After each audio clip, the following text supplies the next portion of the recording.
કોઈ અદાલતે એવું કીધું કે ભાઈ આપણે કોઈ પણ કાયદો કરીએ એમાં મનુસ્મૃતિ જે છે એને કેન્દ્રમાં રાખવાનો થાય છે, તો તમારી વાત, રાહુલ ગાંધીની વાત સાચી, તો ખડગેજીની વાત સાચી. અને આ લોકો એવી જ જગ્યાએ કાર્યક્રમ કરે જ્યાં ડાબેરી વિચારસરણી હોય, એટલે કમસે કમ હિન્દુ સંસ્કૃતિની વિરુદ્ધની માનસિકતા હોય, ત્યાં જ આના કાર્યક્રમ થાય. પણ એક જમાનામાં જેને જે લખ્યું હોય એમ તેમ, તો નારીની સ્વતંત્રતાની વાત કરે તો આપણે ત્યાં દ્રૌપદી મુર્મુથી માંડીને સુષ્મા સ્વરાજ સુધીના અને કંગના રેનાથી માંડીને બધા લોકો, દુનિયાભર બધા પાયલોટ સુધીના લોકો છે કે નહીં મહિલાઓ?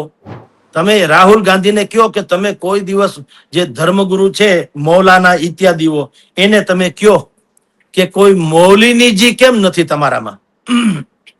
કયો તો ખરા. કોંગ્રેસે આવે, આમ આદમી આવે, ભાજપે આવે, સપા આવે, બીજા બધા જેટલા પણ પક્ષો છે એ બધાને હવે અત્યારે જૈનજી જે છે ને એ મંડ્યા રૂપાળા લાગવા. દાસી જીવન જે અત્યારની પરિભાષામાં કયો તો અનુસૂચિત જાતિ જનજાતિમાં ગણાય, પણ મહાન માણસોને કોઈ જાતિ જ્ઞાતિ હોતી નથી. નમસ્કાર, સ્વરાજમાં આપનું સ્વાગત છે. હું છું મયુર.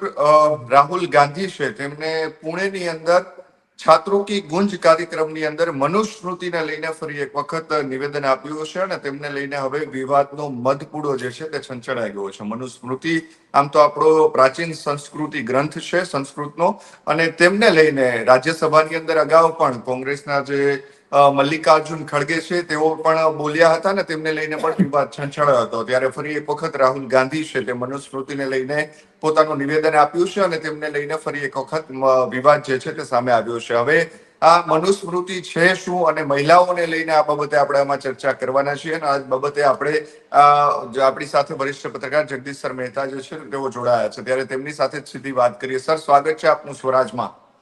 જી નમસ્કાર. નમસ્કાર મયુરભાઈ. સર, ગઈકાલે પુણેની અંદર છાત્રો કી ગુંજ કાર્યક્રમ હતો અને ફરી એક વખત મનુસ્મૃતિને લઈને રાહુલ ગાંધી છે તેમની વિવાદિત જે તેમણે કહ્યું છે તે આખો વિવાદ શું છે અને રાહુલ ગાંધી છે તે મનુસ્મૃતિને લઈને શું બોલ્યા હતા? જુઓ મયુરભાઈ, કોઈ પણ ઘટનાને તમે અલગ અલગ એંગલથી જુઓ અથવા તમારી દ્રષ્ટિકોણથી જુઓ તો આવી વિકૃતિ સર્જાય. કોઈ બહુ મોટા વિવેચકે સારી વાત કરી છે કે યા તો કોઈ પણ વસ્તુ પૂર્ણતઃ જ્ઞાની હોય ને ઈ સારો, કા સંપૂર્ણ અજ્ઞાની સારો, પણ અર્ધ જ્ઞાની નકામો, કારણ કે અર્ધ જ્ઞાની વિકૃતિ સર્જે. મનુસ્મૃતિ એવો ગ્રંથ છે પ્રાચીન, એના વિશે કમસે કમ રાહુલ ગાંધી તો ઓથોરાઇઝ ગણાય નહીં. અને ઈ ઓથોરાઇઝ નથી ગણાતા કારણ કે એ એટલા બધા પ્રકાંડ અભ્યાસુ નથી. શંકરાચાર્ય કે ધર્માચાર્ય જેવું જ્ઞાન એની પાસે હોઈ શકે પણ નહીં. એટલે કોઈ એક શ્લોકને તમે ઉપાડી અને તમારી રીતે એનું તમે અનુવાદિત કરો તો જે ડખો પુણેમાં મહારાષ્ટ્રમાં છાત્રો કી ગુંજ નામના કાર્યક્રમમાં બોલવાથી થયો અને છેટ સંસદ ગાજી અને અત્યારે તમામ મેઇન સ્ટ્રીમ મીડિયા એટલે મુખ્ય તમામ ટીવી ચેનલ્સમાં પણ આ જ ડખો ગઈકાલથી ચાલુ છે, જે આજે ચાલુ છે. અને આ એટલો બધો સેન્સિટિવ ઇસ્યુ છે મયુરભાઈ કે આના વિશે જો ખરા અર્થમાં ડિબેટ તટસ્થ ભાવે કરવામાં ન આવે તો નેતાઓનું તો કાંઈ થવાનું નથી, પણ મારા તમારા જેવા માણસો કાયદેસર જેમ બે હાથીની લડાઈમાં ઝાડવાનો ખો નીકળી જાય એમ આપણો ખો નીકળી જાય. રાહુલ ગાંધીએ શું કીધું?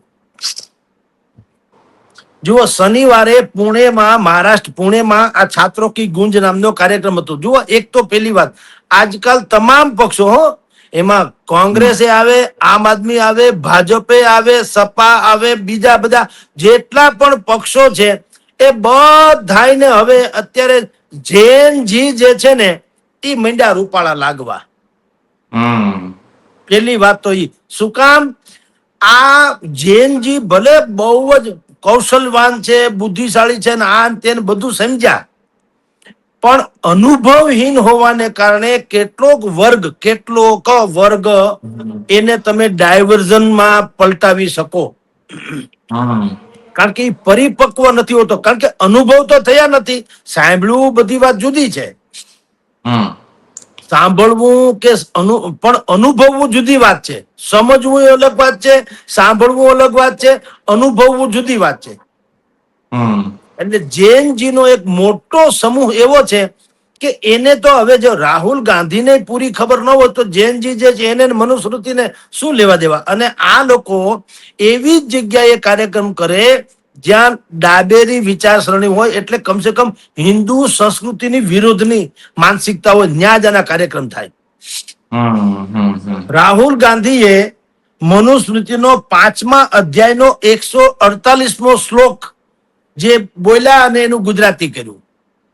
શ્લોક એક જુદો છે અને એને ગુજરાતી એને શું કર્યું, એનું ગુજરાતી એને એમ કર્યું રાહુલ ગાંધીએ કે આ શ્લોક એમાં એવું કાયદેસર લખવામાં આવ્યું છે કે સ્ત્રી એ કોઈ પણ સ્વરૂપમાં હોય, દીકરી, પત્ની કે માતા,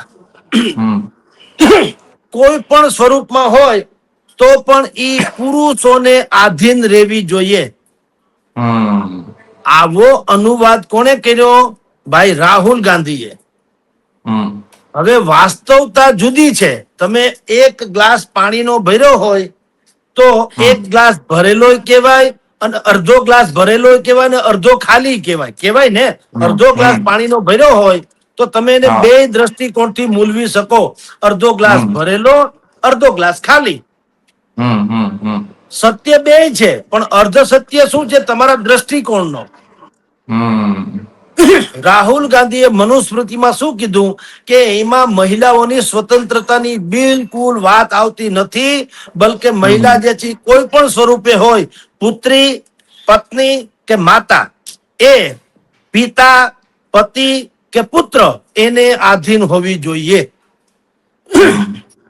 એમ કહીને રાહુલ ગાંધીએ કીધું કે મનુસ્મૃતિ એ સ્ત્રી વિરોધી હતો, તો સ્ત્રીની સ્વતંત્રતા વિરોધી છે. હવે વાસ્તવિકતા આખી જુદી છે. એ સમજણ હોય એને ટપો પડે. આપણે ગામડામાં મયુરભાઈ, આપણે દુલાભાયા કાગ, આપણા મૂર્ધન્ય લોક કવિ, એને શું કીધું? તારે આંગણીએ પૂછીને કોઈ આવે તો આવકારો મીઠો આપજે. રાહુલ ગાંધી જેવા માણસો હોય તો એ શું કહે છે ખબર છે? કે કોને આવકારો આપવાની વાત કરે છે? કે દુલાભાયા કાગ, તમારે આંગણીએ કોઈ પૂછીને આવે તો એને આવકારો મીઠો આપજે. એટલે આંગણી આવે એને આવકારો આપવો એવું ઈ માને. પણ એમાં એક જો શબ્દ જે છે ને એની તો મજા છે. તમે દીન નામનો શબ્દ છે, દીન. દી રસવાઈ કરો તો દિવસ થાય, દીર્ઘઈ કરો તો ગરીબ થાય. આ ગ્રામેટિકલ જાહો જલાલી છે. તો દુલાભાઈએ કાગે કીધું તમારા આંગણીયા પૂછીને કોઈ આવે તો આવકારો, એટલે કે ઘરે આવે ને આવકાર આપો. એમ નથી કીધું. એને શું કીધું? તમારા આંગણીયા પૂછીને કોઈ આવે. પૂછીને કોણ આવે? અજાણ્યો અને કાં કોઈ જરૂરિયાતમંદ. જાણીતાનો તો ક્યાં પ્રશ્ન જ છે, સમજી લ્યો. એટલે પૂછીને કોઈ આવે તો આવકારો મીઠો આપજો. અને બીજું, વાતું એની સાંભળીને આડો અવળો નવ જોજે રે, એને ડેલી સુધી મેલ વાતું જાજે રે, આવકારો મીઠો આપજે. તો બાય બાય ટાટાની વાત નથી કરી. હું તમારા ઘરે મયુરભાઈ આવું, મારે કોઈ પણ વ્યક્તિગત કામ છે એમ માનીને આવું, તમારા ઘરે 10 જણા બેઠા છે, એટલે હું જે કામ માટે આવ્યો એ તો બોલી શક્યો નહીં. તમે મને પૂછો ખરા જગદીશભાઈ શા માટે આવ્યા, એટલે હું એમ કહું કે અહીંથી નીકળો તો એટલે મને એમ થયું કે મયુરભાઈ ને મળતો જાઉં. ઓલી વાત હું ગળી જાઉં. શું કામ? મારે જરૂર છે કાંઈ પણ હું 10 માણસની હાજરીમાં બોલી શક્યો નહીં. પણ એટલે દુલાભાઈ કાક છે, વાતું એની સાંભળીને આડું નવ જોજે રે. હું તમને ભલે ગમે એ વાત કરું, તમારે એ એમ ના માનવું કે હું એના માટે જ આવ્યો છું મળવા. તમે ડેલી સુધી મેલવાતું જાય. ડેલી સુધી એટલે તમે મને વળાવવા જો. ડેલી એક જમાનામાં ફળિયું ને ડેલી હતા, એટલે અત્યારે આપણે જે લિફ્ટ સુધી હાલો નહીં, પણ મેલવા જાજે એટલે તમે મને મૂકવા આવો ત્યારે એકાંતમાં હું ને તમે હોય, એટલે હું તમને કહી શકું કે મયુરભાઈ હું ખરેખર આના માટે આવ્યો તો, પણ બધા બેઠા એટલે બોલી ન શક્યો. હવે આને કહેવાય ગળથુથીમાં મળેલું કોઠાહુજી જ્ઞાન. તો રાહુલ ગાંધીની ઈ કક્ષા નથી કે ઈ મનુસ્મૃતિના શ્લોકનું અનુવાદ જે છે એનું ગુઢાર્થ સમજે. મનુ રાજાએ અથવા તો મનુસ્મૃતિમાં જે નીતિ નિયમ છે એમાં એને આ શ્લોક એની વાત સાચી છે. 5મા અધ્યાયનો 148મો શ્લોક છે, એમાં કોઈ સંશય નથી. પણ શું કે છે ખબર છે મનુ રાજા? કે સ્ત્રી ધન, આપણે ત્યાં શબ્દ છે જે સ્ત્રીઓને કરિયાવરમાં મળતો, જે સોના દાગીના ઇત્યાદિ મળે એને આપણે શું કહીએ છીએ? સ્ત્રી ધન. અને ધન કોઈ દી રેઢું ન હોય. તમે તમારી ચેકબુક પણ રેઢી નથી મૂકતા, એટીએમ કાર્ડ રેઢું નથી મૂકતા. સોનું છે એ હાવેણીની જગ્યાએ કોઈ દી પડ્યું હોય એવું સાંભળ્યું? કે 10 તોલાનો હાર છે હાવેણીની જગ્યાએ પડ્યો એવું હોય નહીં. શું કામ? હાવેરણી છે, સોનું છે એ ધન છે. તો મનુસ્મૃતિમાં બિલકુલ સ્ત્રીની મર્યાદા, ગરિમા, એની લજ્જા, શીલ, પવિત્રતા એ બધાને રાખીને ધનની ઉપમા આપી. એમ કહું છું કે સ્ત્રી ધન છે, એટલે ઈ કોઈ પણ સ્વરૂપે હોય. પુત્રી સ્વરૂપે હોય તો પિતાને આશ્રિત, એટલે કે પિતા એનું સંરક્ષણ કરવું. આશ્રિત એટલે નહીં, ગુલામ નહીં. રાહુલ ગાંધી જેને કે છે ગુલામ નહીં, એને આશ્રિત એટલે એના દ્વારા સંરક્ષિત. પુત્રી હોય તો પિતા દ્વારા, પત્ની હોય તો પતિ દ્વારા, અને માતા હોય તો જવાન પુત્રો દ્વારા. ઈ રક્ષિત હોવી જોઈએ. માં, બેન કે દીકરી કે પત્ની ઈ એવી રેઢી કે એકાંત જગ્યાએ ન હોવી જોઈએ જ્યાં એની સલામતી જોખમાય. આ સાર છે મનુસ્મૃતિનો. ગુલામીની વાત નથી. અને બીજું આપની જાણ ખાતર કહું કે આવા કેટલાક ને પિંક પોઈન્ટ તમે મુદ્દા ઉઠાવી અને શું કરવા માંગો છો? જે હિન્દુવાદી લોકો છે એને, અને તથાકથિત સેક્યુલર એને તમે ભીડવવા માંગો છો.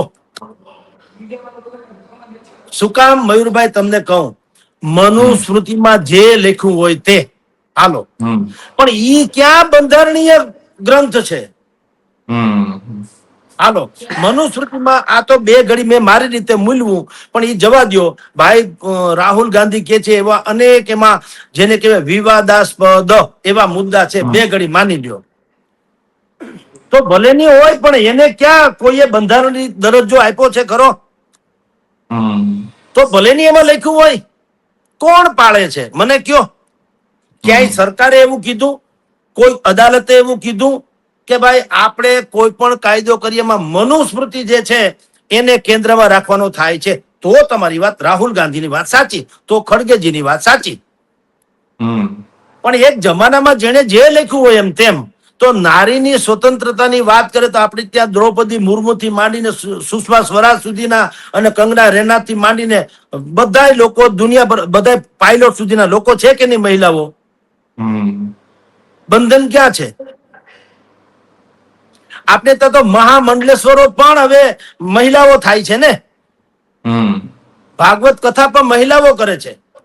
જો મનુસ્મૃતિને આધારિત આવી બધી વ્યવસ્થા હોત તો કોઈ ભાગવત કથાકાર ન બન્યા હોત, પાયલોટ બન્યા ન હોત, સૈનિકમાં ન હોત. હમણાં 15મી ઓગસ્ટે મેં ને તમે ધ્વજવંદન જે જોયું આપણે લાલ કિલ્લામાં, ધ્વજવંદન કરાવવામાં નરેન્દ્ર મોદીની સાથે જેને દોરડું ખેંચવામાં મદદ કરી, કોણ હતું? લેડીઝ. તમે ધર્મ ગુરુ હોય છે એમ ગુરુ માં પણ આપણે ત્યાં છે ને. રામકૃષ્ણ આશ્રમ જે છે, રામકૃષ્ણ દેવ થઈ ગયા સ્વામી વિવેકાનંદના, એમના પત્નીશ્રી પણ આવી રીતે ધર્મગુરુની કક્ષા જ હતી એની. ગાયત્રી પરિવારના સૌથી મોટા વડા, એના પત્નીશ્રી ભગવતી દેવી, એ પણ મહિલા હતા. તો ગુરુદેવ તો હતા જ ને, ગુરુમાં જેને કહેવામાં આવે છે. આજની તારીખે કેટલાય ગુરુમાઓ જે છે, અમ્મા જે ચેન્નઈમાં અમ્મા કે છે, માં અમૃતાનંદમયી માં અમ્માજી, બધાને માને જ છે. પણ રાહુલ ગાંધી જેવા લોકો અથવા ડાબેરી વિચારધરણી વાળા, એને આપણી સારપ કોઈ દી નહીં દેખાય. તમે કોઈ દી મૌલવી જોયા છે? પણ મૌલાનાજી ને કોઈ બાઈને મૌલવી તરીકે જોઈ ક્યારે? કોઈ મહિલા મૌલવી હોય એવું ક્યાંય સાંભળ્યું? પોપ જોન પોલ આપણે વાંચીએ છીએ અને સાંભળીએ છીએ, પોપ જોન પોલ. પણ કોઈ પોપ જોન પોલ છે પૌલાની કોઈ ભેળા, કોઈ મહિલા ભેળા પોલ થયા હોય એવા? ન્યાય એને કાંઈ દેખાય નહીં. હમ હિન્દુ ધર્મ, કારણ કે આપણે સહિષ્ણુ છીએ, કટ્ટરવાદી નથી. હમ कट्टरवादी होय ने तो गुस्ताख के रसूल की एक ही सजा, सरतन से जुदा, सरतन से जुदा. ત્યાં ઈ ડખો છે. તમે રાહુલ ગાંધીને કયો કે તમે કોઈ દિવસ જે ધર્મગુરુ છે મૌલાના ઇત્યાદિઓ, એને તમે કયો કે કોઈ મૌલીનીજી કેમ નથી તમારામાં, કયો તો ખરા. અને પોપ છે, પોપ તો પોપ પોલણ, આપણે જે ભાષામાં જે કયો તે ટૂંકમાં પોપના મહિલા પોપ કોઈ થયા હાલો ને આપણી ભાષામાં, તો ન્યા કેમ તમને કઈ વાંધો નથી. ને અહીંયા મનુસ્મૃતિ, એટલે આ મનુસ્મૃતિ એક ગ્રંથ છે, માનવો હોય માને, ઈ કોને બંધારણીય દરજ્જો છે નહીં. તમે ન માનો તો ગોયલા, इसमें क्या फर्क पड़ता है. मानवा वाला तो તમારી સંતોષી માતાને માને છે, એનું શાસ્ત્રો આધારિત તો કઈ છે નહીં. મેરડી માતાને માને છે, શાસ્ત્રો આધારિત તો કઈ છે નહીં. તો માને છે તો માને છે, એટલે એમાં તમારા પ્રમાણપત્રની કાંઈ જરૂર નથી. લોકોની શ્રદ્ધા છે એને જેને માનવું માને. હા, મનુસ્મૃતિ એઝ એ કોન્સ્ટિટ્યુશનલ કોઈ બંધારણીય રીતે લાગુ પડવામાં આવતું હોય તો 1000% રાહુલ ગાંધી સાચા કે ભાઈ આને તમે આવી રીતે કરી શકો નહીં. પણ આ શું કામ છે માનસિકતા ખબર છે? કોઈને ખબર નથી શાયદ. 1794 1794 માં કલકત્તા હાઈકોર્ટના જજ હતા. એનું નામ, જજનું નામ છે વિલિયમ જોનાસે, સર વિલિયમ જોનાસે. એણે મનુસ્મૃતિનું અનુવાદ કર્યો અને એમ કીધું કે આ જે છે મનુસ્મૃતિ ગ્રંથ શું છે? The institute of Hindu lose. આ હિન્દુઓને લાગુ પડતા અથવા તો લાગુ પડવા જોઈએ એવા કાયદાઓનું આ ગ્રંથ છે, અથવા તો ધ ઓર્ડિનન્સ ઓફ મનુ, બેમાંથી એક છે. એવું કોણે કીધું? 1789 માં અંગ્રેજના જજે, આપણા મારા તમારા જેવા એ નહીં. અને એને એઝ એ રૂલ, કાયદાની પરિભાષામાં એને થોડાક એમાંથી ઉદાહરણો લીધા, બઠે બઠું નહીં, કેટલાક ઉદાહરણોમાં કે ભાઈ સ્ત્રીનું દાક્ષણ્ય જળવાવું જોઈએ તો એમાં કીધું ભાઈ મનુસ્મૃતિમાં આવી રીતે લખેલું છે કે પુત્રી હોય તો પિતાને સંરક્ષિત હોવી જોઈએ, પત્ની હોય તો પતિ દ્વારા સંરક્ષિત હોવી જોઈએ, માતા હોય તો એના જવાન પુત્રો ઇત્યાદિ દ્વારા એ સંરક્ષિત હોવી જોઈએ. સ્ત્રી જે છે એ રેઢી અથવા તો હાવ રજળી પડવી ન જોઈએ, કારણ કે આપણે ત્યાં સ્ત્રીનું મહત્વ, મૂલ્ય, ગરિમા, શીલ, ચારિત્ર વગેરે વગેરે અનેક ગણું છે.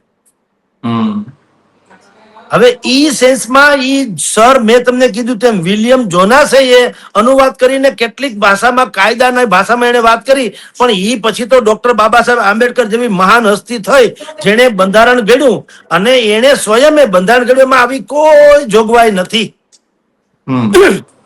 ઉલટાનું તમને બીજું કહું કે ડોક્ટર બાબા સાહેબ આંબેડકરનું સ્વયંનું એક પુસ્તક છે જેનું નામ છે વુ વેર ધ ક્ષુદ્રાસ. બરાબર.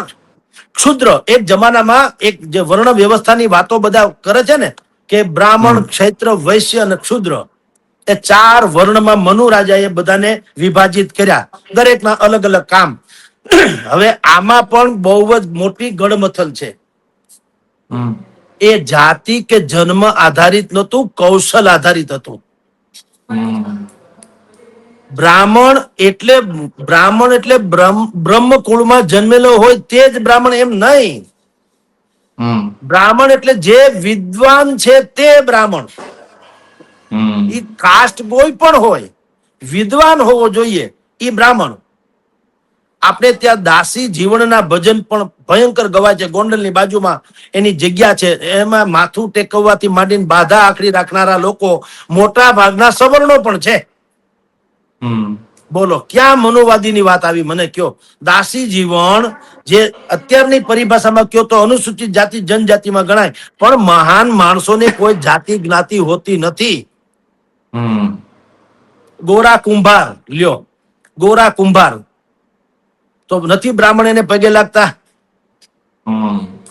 સબરીબાઈ, સબરી રામ ભગવાન સ્વયં જેની ઘરે પધાર્યા, બોલો, અને પોતે એઠા બોર ચખાવ્યા કે મારા રામને કોઈ ખાટું બોર ન આવી જાય, એટલે બોરને ચાખી ચાખીને ડોસીમાં એટલે કે સબરીજીએ ખવડાવ્યા. તો રામ તો એમ કે હું તો ક્ષત્રિય છું ને આ તો ભીલ, સબરી એટલે ભીલ અથવા આદિવાસી, એવું માન્યું નેવર.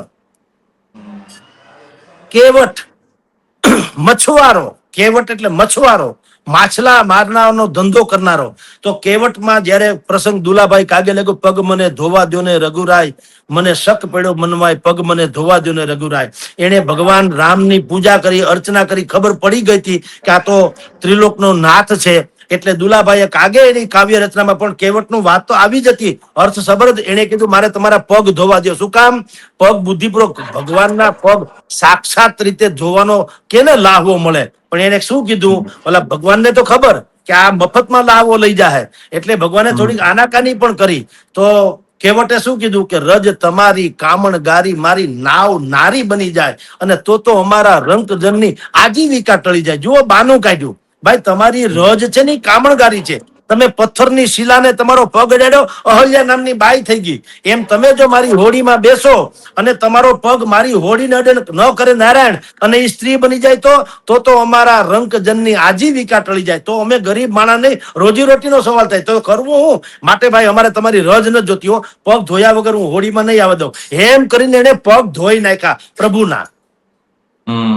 અને એને કીધું આપણે જો પૈસા કે કેટલા લેહો અહીંથી, ભાડું હું લેહો તમે ઉતારવાનું? એને કીધું રાતી પાય નહીં. અરે કે એમ હોય, મફત નહીં હોય, મારે તમારું ઋણ નથી જોતું. એને કીધું એવું નથી, પણ નાઈ ની કદી નાઈ લે નહીં, આપણે ધંધા ભાઈ, બરાબર, પગ મને ધોવા દો ને રઘુ. એટલે કે ધંધા ભાઈ કઈ રીતે? રામે કીધું મારો ને તારો ધંધો હરખો કઈ રીતે? કે નાઈ ની કદી નાઈ લે, વાણંદ એકબીજાની દાઢી કરે, પૈસા ન લે, એકબીજાની દાઢી કરી દે. એ જમાનામાં એવી વાતો હતી. તો એ કે ઈ જે રીતે નાઈ જે છે, વાણંદ એકબીજાને દાઢી કરવાના પૈસા નથી લેતા, એમ આપણે તો ધંધો ભાઈ છે, આપણે ધંધા ભાઈ કે ધંધા ભાઈ કઈ રીતે? ઈ કે હું તમને નદી પાર ઉતારું, તમે લોકોને ભાવ પાર ઉતારો છો. વાત તો પાર ઉતારવાની છે ને. તો બેના ધંધા હરકા. આને કહેવાય ગુઢાર્થ. પૂજ્ય ભાઈ રાહુલભાઈ ગાંધીને કયો થોડોક અભ્યાસ કરે અને વર્ગ વિગ્રહ ટાળે. મનુસ્મૃતિ એટલે કોઈ ભોજ્યો ભાઈ મનુસ્મૃતિને અત્યારે કોઈ બંધારણીય હોદ્દો નથી. મનુસ્મૃતિ એક ગ્રંથ છે જેમાંથી સારપ હોય લેવાની, ખરાબ હોય નહીં લેવાનું. એટલે આ વિવાદે જોર પકડ્યું અને એને સંસદે ગજાવી, તમામ ટીવી ચેનલ્સમાં અત્યારે ચાલે છે.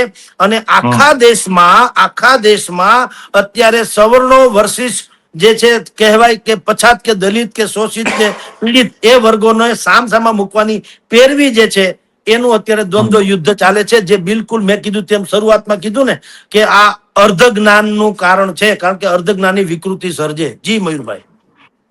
બિલકુલ સર, મનો જે સ્મૃતિ જે ગ્રંથ છે તેમની અંદર વર્ણ વ્યવસ્થા અને મહિલાઓને લગતા અનેક વસ્તુઓ જે છે તેમના નિયમોને લઈને પણ ઘણું બધું તેમાં લખવામાં આવ્યું છે. તો ખરેખર આપણે મહિલાઓની વાત કરીએ આ બાબતે, તો એમાં મહિલાઓ વિરોધી કોઈ એવી વાતો છે કે કેમ? કારણ કે રાહુલ ગાંધીએ જે પ્રમાણે કહ્યું છે તે પ્રમાણે જુઓ, બધું જ આખો ગ્રંથ જે મનુસ્મૃતિનો 12 અધ્યાયનો ગ્રંથ છે અને 2684 જેટલા એમાં શ્લોક છે. અમુકમાં તો પાછા 2964 છે. એટલે આવૃત્તિ જે છે ને એ થોડીક ઇધર ઉધર થઈ છે. એટલે જે શ્લોક આમાં અત્યારે મનુસ્મૃતિના નામે ચાલે છે, એ મેં તમને કીધું તેમ મનુસ્મૃતિ મૂળતઃ પાંડુલિપિમાં છપાવવામાં આવેલી, એક જમાનામાં લખવામાં આવેલી, મનુ રાજાના વખતમાં જ્યારે છપાણી ત્યારે. અને ઇતિહાસકારોના એવું કહેવાનું છે કે આ ભગવાન ઈસુના જન્મ પૂર્વે 200, 500, 300 વર્ષ પહેલા આ મનુસ્મૃતિ લખવામાં આવી. એ સાલ વિશે પણ અવઢવ છે. કારણ કે ભગવાન જે થઈ ગયા એને ભગવાન હારે નાતો હતો. ભગવાન તો ક્યારે હતા તમે હું બે જાણીએ છીએ. કૃષ્ણ ભગવાનનો ઇતિહાસ છેલ્લો છે તો એ 5000 વર્ષની વાત, ઇતિહાસ મહાભારત રામાયણ વગેરે છે. એટલે મનુસ્મૃતિની પાંડુ લિપિમાં લખાયેલી ઓરિજિનલ પ્રત ક્યાંય નથી. જે છે તે મેં તમને કીધું એમ 1794 કલકત્તા હાઈકોર્ટના જજ વિલિયમ જોનાસે અનુવાદ કરેલો જે છે એ અથવા એને આધારિત પછી જેને જે ભાવે એમ બનાવી એવી મનુસ્મૃતિ છે, જેને મારી ભાષામાં કહું તો એ નકલી છે, અસલી નહીં. દૂધમાંથી બને ઈ પનીર જુદું અને આ બાકીની બધી પીંજણ હમણાં જે થઈ છે પનીર બનાવવાની એના જેવું છે. હા. દેખાવમાં બે હરખું છે પણ બે અલગ અલગ છે. અલગ એમ હોય. ઓરિજિનલ મનુસ્મૃતિમાં તમે જેમ કહો છો એમ સ્ત્રી વિરોધી વાત હશે કે કેમ એનું કોઈ પ્રમાણ નથી, સાક્ષ્ય નથી. કારણ કે દસ્તાવેજ રીતે કોઈ છાતી ઠોકીને કહી શકે એમ નથી, ઇતિહાસકારો પણ નહીં. શું કામ? ઓરિજિનલ પ્રત જ નથી. અને જે છે તે આ અંગ્રેજ જજે અનુવાદિત કરેલી વાત છે. તો સંભવ છે કે એ જજે એને ગમ્યા હોય એવા શ્લોક ન હોય તો ઉમેર્યા હોય ને કાં ઈ જ લીધા હોય. કારણ કે કેટલીક વસ્તુ કયા સંદર્ભમાં કહેવામાં આવી છે ને એ પણ બહુ મહત્વનું હોય છે મયુરભાઈ. નહીતર છે ને અનર્થ સર્જાય. તમને એક વાત કરું, એક પંક્તિ છે કે સાકી જામ પીને દે મસ્જિદ में बैठ कर. હવે આટલી પંક્તિ બોલું એટલે કટ્ટર મુસ્લિમ લોકો હોય મારી નાખે આપણને, બરાબર? કે મસ્જિદમાં બે અલ્લાહના ઘર, મસ્જિદ તો અલ્લાહનું ઘર છે અથવા તો મંદિર જેવું છે. તમે એવી પવિત્ર જગ્યામાં બેહીને દારૂ પીવાની વાત કરો છો, સાકી જામ પીને દે મસ્જિદમાં બેઠ કર, એમ કાપી નાખો. પણ અનુસંધાન તો જુઓ, બીજી પંક્તિ છે, યા ફિર એસી જગહ બતા દે જહાં પે ખુદા ન હો. ભલા માણા, ઈશ્વર સર્વવ્યાપી છે એમ અલ્લાહ પણ સર્વવ્યાપી છે. તમે મસ્જિદમાં બેહીને દારૂ પીવો કે મદિરાલયમાં, ઈશ્વર તો જુએ જ છે એમ કે છે કવિ, એમ કેવા માંગે. फानुस बनकर जिनकी हिफाजत हवा करे वो सम्मा क्या बुझे जिसे रोशन खुदा करे. આ ઈશ્વરના ગુણગાન છે, ઈ અલ્લાહના છે. ઈ જવા દો કે અલ્લાહ છે કે ઈશ્વર છે, પણ બધી જ જગ્યાએ મૂળતઃ ઈશ્વરની મહત્તા દર્શાવવામાં આવી છે. એની ઓછપ નથી વર્તવામાં આવી. ગર કુછ ચાહે મર્તબા તો જા કુર્બત પે પીરો કી, કઝા કો મિટા કે રખ દેતી હે દુઆએ રોશન જમીરો કી. શું છે આ બધું? આ બધું ઈશ્વરની મહાનતાના વર્ણન છે. તો મનુસ્મૃતિમાં મહિલા વિરોધી કોઈ વાત છે કે કેમ એનું કોઈ સાક્ષ્ય પ્રમાણ દસ્તાવેજી છે નહીં. એ તો મેં કીધું તેમ આ વિલિયમ જોનાસે જેમાંથી જે ઉપાડ્યું ઈ તમારી મારી પાસે ને પછીના વર્ષોમાં જેને જેને જેમ ફાવ્યું હોય એવું પ્રત અત્યારે બજારમાં હોઈ શકે. આપની જાણ ખાતર એમાં 12 જે અધ્યાય છે મનુસ્મૃતિમાં, ટોટલ 12 અધ્યાય છે અને 2684 કે 2964 જે કઈ શ્લોક છે માની લઈએ, એ શ્લોકમાં 12 અધ્યાયના અલગ અલગ વર્ણન છે. એક અધ્યાય કોનો, બીજો કોના માટે, ત્રીજો કોના માટે. ધારો કે પહેલો અધ્યાય છે પ્રકૃતિની રચના માટે છે. બોલો, અત્યારે ગ્લોબલ વોર્મિંગનો જે પ્રશ્ન છે એ પ્રશ્નને સૌથી પ્રાધાન્ય પહેલામાં આપવામાં આવ્યું. કાં એના વિશે કોઈ રાહુલ ગાંધી કે ખડગેજી નથી કહેતા કે ભાઈ મનુસ્મૃતિ નામના ગ્રંથમાં પ્રાકૃતિક સૌંદર્ય, પ્રાકૃતિક સંતુલિતતા વિશે એમાં પ્રધાન આપવામાં આવ્યું છે પ્રાધાન્ય, ઈ નહીં બોલે. બીજા જે ચોથા જે એનો અધ્યાય છે, સોરી બીજો અધ્યાય છે, એમાં છે બ્રહ્મચર્ય. એને બ્રહ્મચર્ય એટલે આપણે જે કહીએ ને ભારત મારો દેશ છે ને બધા ભારતીયો મારા ભાઈ બહેન છે, ઈ બ્રહ્મચર્યની માસીનો છોકરો. શું કામ? તમને બ્રહ્મચર્ય એટલે સંપૂર્ણતઃ લગ્ન વિરોધી એમ બ્રહ્મચર્ય નહીં. તમે તમારી સહધર્મચારીની સાથેનું જે કૃત્ય કરો છો એ તો સનાતન સૃષ્ટિના સંહારક તરીકે કરો છો. બાકીના બધા તમારે મા બેન સમાન હોવા જોઈએ, ઈ બ્રહ્મચર્ય. બધાયમાં તમે દાખલા નાખ્યા કરો, તમારી બુદ્ધિ ભ્રષ્ટ થઈ ગઈ હોય એવું ન હાલે. હવે આ મનુસ્મૃતિ જ કે છે તો છે શ્રેષ્ઠ છે કે નહીં મને તમે કયો. ત્રીજો અધ્યાય છે લગ્નનો. એમાં જે છે ને પ્રકાર, વિવાહના રીત રિવાજ. ચોથો અધ્યાયમાં ગ્રહસ્થ ધર્મનો કર્મ બતાવ્યો છે. ગ્રહસ્થ જીવન એટલે શું? કેવળ કામ વાસના નહીં, ગ્રહસ્થ ધર્મને એને ધર્મ સાથે જોડવામાં આવ્યો. તમે વિચાર તો કરો, ગ્રહસ્થ ધર્મ એટલે સૃષ્ટિને તમારે આખે આખી આમ પ્રવાહિત કરવી અથવા તો વિસ્તાર કરવો એ જુદી વાત છે, પણ સંયમિત જીવન જીવીને ઈશ્વરની સાક્ષી એમ.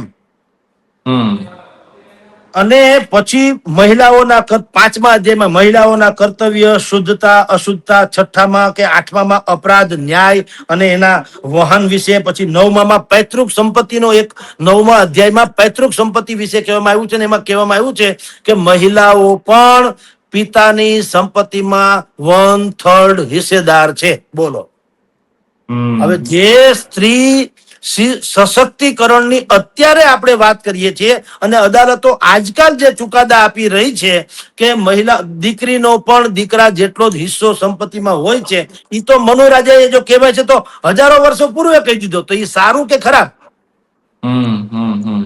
એટલે આમ 12 અધ્યાયમાં મનુસ્મૃતિમાં બહેતરીન વાતો કરવામાં આવી છે, પરંતુ કેટલાક લોકોએ કુનેહપૂર્વક, જેમ અંગ્રેજના મેં જજની વાત કરી, આપણી પાસે તો મનુસ્મૃતિ કોઈ પાસે હતી નહીં. અને આજે હું ને તમે આ ગૂગલ ને બધું ઇન્ટરનેટ ઇન્ફોર્મેશન ટેકનોલોજીનો યુગ છે, પણ એક જમાનામાં તો કશું જ નહોતું. તો એ જમાનામાં તો આ અંગ્રેજોએ અનુવાદિત કરેલી મનુસ્મૃતિ હતી, એને બધાએ ઓરિજિનલ માની લીધી અને એને કારણે એના વિરોધ માંડ્યા બધા કરવા, જેમ રાહુલ ગાંધી અત્યારે કરે છે તેમ.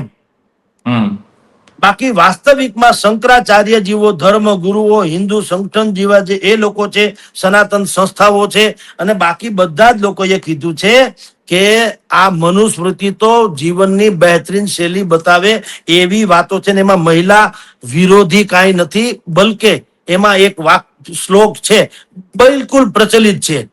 એ શ્લોક છે કે યત્ર નાર્યસ્તુ પૂજ્યતે રમંતે તત્ર દેવતા. હા, આ વાક્ય તો મોટા ભાગના જે લોકો થોડા ઘણા પણ અભ્યાસુ છે એને કંઠસ્થ હશે.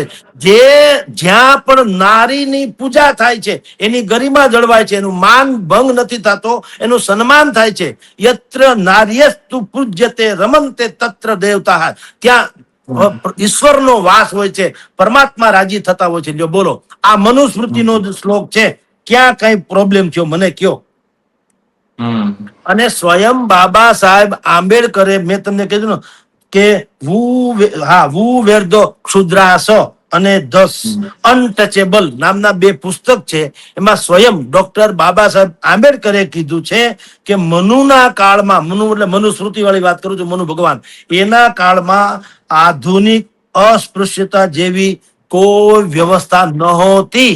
બિલકુલ કાન ખોલીને સાંભળી લે, જે લોકો રાહુલ ગાંધી થી ભેરવાઈ જનારા, ખડગે થી ભેરવાઈ જનારા અને મનુસ્મૃતિના નામે જે કેટલાક જેને કહેવાય તોફાન મચાવવા માંગે છે, એ લોકોને કહું છું એવી કોઈ વ્યવસ્થા મનુના વખતમાં નથી. એવું હું નથી કેતો, ડોક્ટર બાબા સાહેબ આંબેડકર કે છે, જેણે ભારતને સર્વશ્રેષ્ઠ સંવિધાન આપ્યું. એને સ્વયં આપની જાણ ખાતર બાબા સાહેબ આંબેડકર થી માંડીને બાકીના બધા લોકોએ પણ એમ કીધું કે મનુસ્મૃતિના કેટલાક બહેતરીન શ્લોક્સ અથવા તો કેટલાક જે એમાં આદર્શો છે એ આપણે અનુસરવા જોઈએ. એમ તો રામાયણ મહાભારત બધું છે, પણ એમાં કઈ જે કઈ રામાયણ ને મહાભારતમાં લાવ છે ને ઓલામાં દઈ દેવ ત્યાગની ભાવ છે રામાયણમાં, પણ કોઈ ન પાળે તો શું? કારણ કે આપણે ત્યાં રામાયણ ને મહાભારત ધાર્મિક ગ્રંથો છે, મનુસ્મૃતિ એક આવો એક ગ્રંથ છે જેને માનવા વાળા માને છે, ન માનવા વાળા નથી માનતા. એમ તો આ કુરાને છે ને એમ તો ક્રિશ્ચન લોકોનો પણ છે, બાઇબલ પણ છે, બધું છે. પણ આપણો દેશ ચાલે છે કોના આધારે? બંધારણ, જેને ડોક્ટર બાબા સાહેબ આંબેડકરની નેતૃત્વ હેઠળની આખી સમિતિએ બનાવ્યું. તો બંધારણ હેઠળ આવતું હોય તો મનુસ્મૃતિમાં ભલે નહીં ગમે એ લખ્યું હોય, ધારો કે રાહુલ ગાંધી કે છે એવું લખ્યું હોય અથવા ઈથી ખરાબ લખ્યું હોય, હું તો ત્યાં સુધી કહું, પણ ભલે નહીં લખ્યું હોય પણ એને માને છે કોણ? એમ કહું છું. એને આધારે કોઈ કાયદા ઘડાતા હોય તો જુદી વાત છે. અને જ્યાં પણ આવું અસ્પૃશ્યતા જેવું વાતાવરણ હોય છે ત્યાં શું કેસ કબાડા નથી થતા? એ તો છે જ ને બંધારણમાં છૂટ. હું કોઈ દલિતને અપમાન કરું, કોઈ પણ ગેરશબ્દ બોલીને અથવા તો એને સ્પર્શ માત્રથી મારી જાતને અપવિત્ર થયેલો હું માનતો હોઉં તો મારી સામે કેસ થાય છે કે નહીં? કેસ થઈ શકે એમ છે, કારણ કે બાબા સાહેબના આંબેડકરના આધારે ભારત ચાલે છે, મનુસ્મૃતિના આધારે નહીં. એટલે આ ઇસ્યુ આજે તમે બિલકુલ મયુરભાઈ, ઉત્તમમાં ઉત્તમ જે મારી દ્રષ્ટિએ કેટલાક ડિબેટ્સ હોય છે ને મારા લાઈફમાં મેં જે કરેલી છે એમાંની શાયદ આ ઉત્તમ કક્ષાની એક ડિબેટમાંની એક ડિબેટ છે, જેમાં બિલકુલ નિર્દોષ એવા દલિત કે પછાત કે શોષિત કે પીડિત કે અજ્ઞાની કે એવા જે લોકો છે એ બિચારાઓને ખોટે ખોટું ભેરમાવી ન દેવામાં આવે અને વર્ણ વ્યવસ્થા જે તે સમયે હતી એને અત્યારે ઠોકી બેહાડવામાં આવે એવી વાતને કરીને જે દ્વંદ્વ યુદ્ધ ખેલવામાં આવે છે સવર્ણો વર્સિસ દલિતો કે પછાતો ઈ ન થાય એટલે આ તમારો મુદ્દો બહેતરીન છે. તમે હવે મને હમ છેલ્લી એક વાત કરી દઉં હમ કે આપણે બધાય કહીએ છીએ દાઉદની બેન અહીંયા રહે છે કે નહીં મુંબઈમાં. હમ હવે હમ દાઉદ ઇન્ટરનેશનલ માફિયા છે, એને મળે તો ઠામ મારી નાખવાની ઈચ્છા થાય. તો એની બેન તો અહીંયા કોર્પોરેટરની ચૂંટણી કે ધારાસભાની ચૂંટણી પણ લડી હતી લ્યો, અને અહીંયા હમ જીવે છે ને ટેસ્ટથી જીવે છે. કારણ આપણો દેશમાં બંધારણ શું કે છે કે ભાઈ 100 ગુનેગાર ભલે છટકી જાય, એક નિર્દોષને સજા થવી જોઈએ નહીં. આની બેન હમ નિર્દોષ છે એમ નથી કેતો, પણ દાઉદ જેવી અપરાધી કોઈ કિસ્સામાં નહીં હોય, બાકીના કેસ ભલે ચાલે, પણ એને જીવવાનો અધિકાર તો આપ્યો ને બંધારણે. એમ તો નથી કીધું કે હમ દાઉદની બેન છે એટલે માર નાખો, એવું તો નથી. નહીતર આ તમે હમ કયો છો એવી કટ્ટરવાદ હોઈ શકે, એવું છે જ નહીં. એના ભાઈઓ જીવે છે, એની બેનો જીવે છે, બધાય દાઉદના માણસો બધું છે આપણે ત્યાં. તો ઈ બંધારણની આપણી દેશની એક કાયદેસરની ગરિમા છે.